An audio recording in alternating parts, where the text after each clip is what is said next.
Alternative dispute resolution, as the name presents itself, is a mechanism of resolving disputes, which is alternative to the formal dispute resolution mechanism. It is alternative to court litigation. It is alternative to tribunal litigation. Yes. And for purposes of KRA, we started this process of alternative dispute resolution in the year 2015. And for the KRA's purpose, it is aimed at assisting and helping resolve tax disputes, which are either in court or before the tribunal. And it is governed by the Alternative Dispute Resolution Framework, which we prepared in 2018. So for purposes of KRA, the ADR we implement is only geared to resolving tax disputes. We don't, for purposes of KRA, we don't involve ADR in any other disputes, like employee relationships and maybe claims by people who are aggrieved by KRA's activities outside revenue collection. So for us, it is just alternative dispute resolution for purposes of unlocking revenue held in the tribunals and the courts.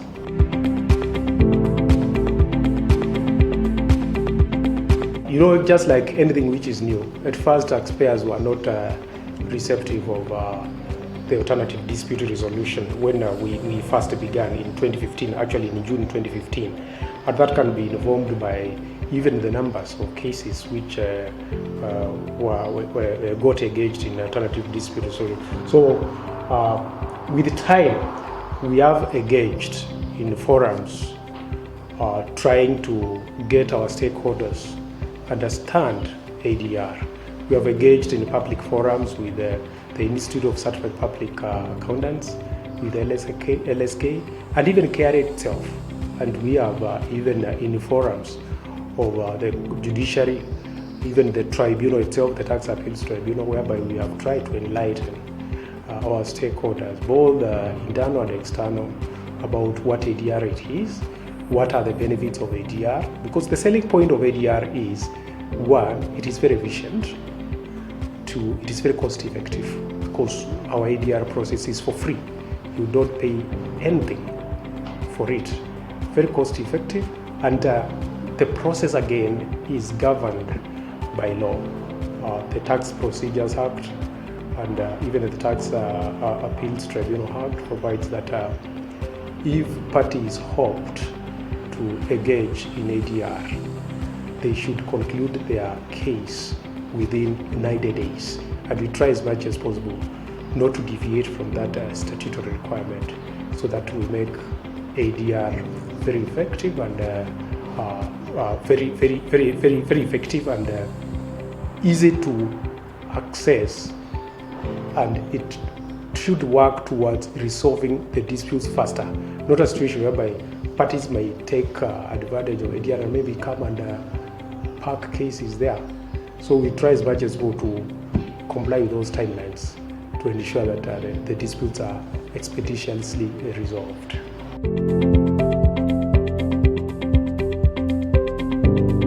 Our tax regime, the Kenya tax regime, is on self-declaration.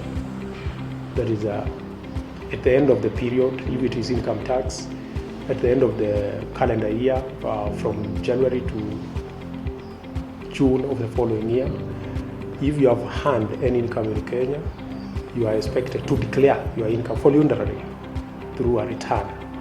If you are an importer, you have brought your goods, you do self-declaration.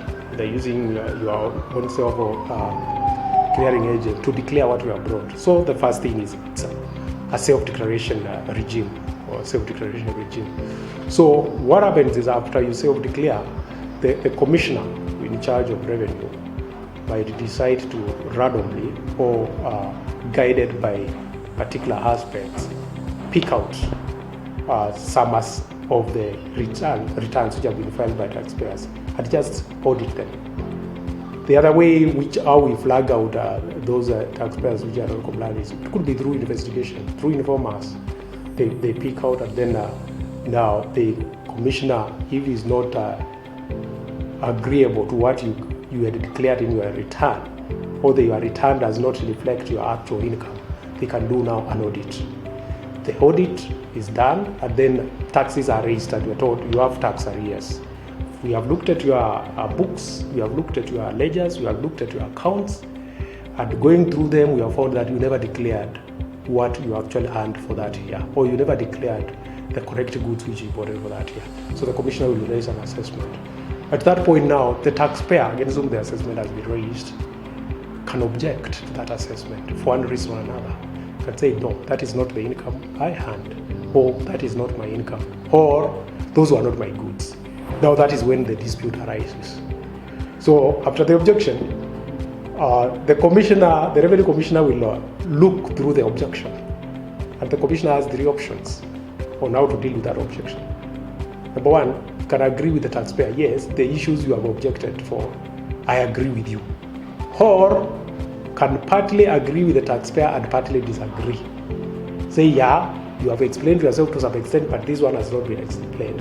Or at the end of the day, confirm the assessment. Say, you have explained to yourself, but your explanation now does not convince me, and confirm the assessment. That is now where the dispute arises. Once the assessment has been confirmed, now it becomes a dispute. The taxpayer at that point now has one option, if it has been confirmed the assessment, either to pay or challenge the same in court or in a tribunal. And now that is now where it opens the window for a mediated resolution through ADR. At that point, the taxpayer can say, okay, I have filed my appeal before the tribunal, or I filed my case in the High Court, but I want to engage outside the court process. I want to engage outside the tribunal process. And then now we look at the case based on our framework, whether the case is a case fit for ADR or it is not fit for ADR, and then we proceed from there. There are some factors, and those are captured in our ADR framework. One, ADR will not engage in a case whereby it is about interpretation of the law. If the taxpayer is challenging a provision of the law, how the law has been interpreted by the commissioner, that is left to the courts to deal. That cannot be dealt with at ADR. Number two, if the case is also subject of criminal proceedings in the magistrate court, in the High Court, that would not be a case fit for ADR.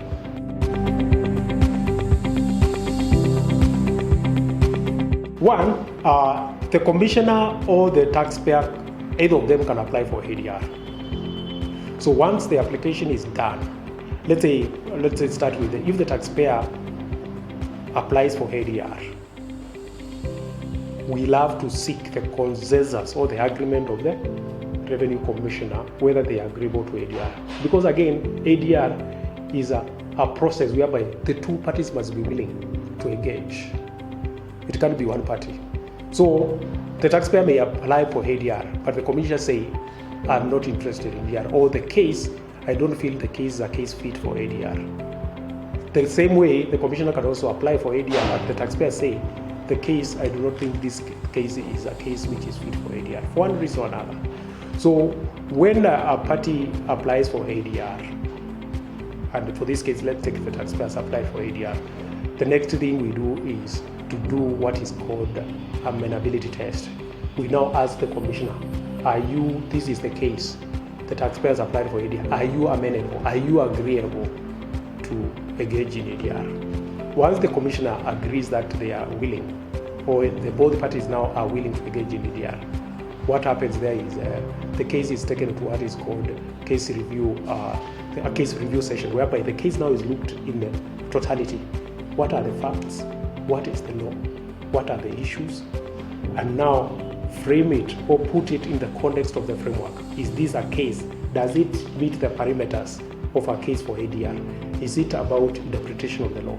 Is this a case which maybe is being prosecuted in the court? Are there criminal offenses which have been committed? Once it's found that those issues do not arise and it's a case fit for ADR, now the parties are called for a meeting. Our form of ADR is mediated. we have other forms of ADR, like there is arbitration, that is a form of ADR. Council of Elders, that is a form of ADR. But ours is mediated ADR, whereby the mediator, a KRA staff, sits and talks to the parties to reach an agreement. The mediator does not make a decision. Actually, it is the parties, the taxpayer and the tax collector, who agree on how they want to resolve the matter, but being assisted by this mediator who brings them together. They talk, they agree, yeah, we are going to we are going to recommend for you waiver of penalty and interest. The issue is a payment plan. I am cash strapped. I can't pay this at once. I want to pay in so many installments.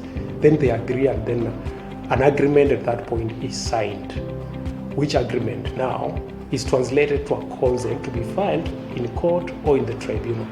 Once the payment plan has been agreed upon, signed by the representative for the commissioner, signed by the taxpayer or their representative, and witnessed by the mediator, it's good to be implemented. And normally that now we send it to the corporate debt unit headed by DC Kagira for enforcement, because they would have agreed how much will be paid or how the taxes will be settled in terms of installments. And then every party goes home happy to that. Yeah.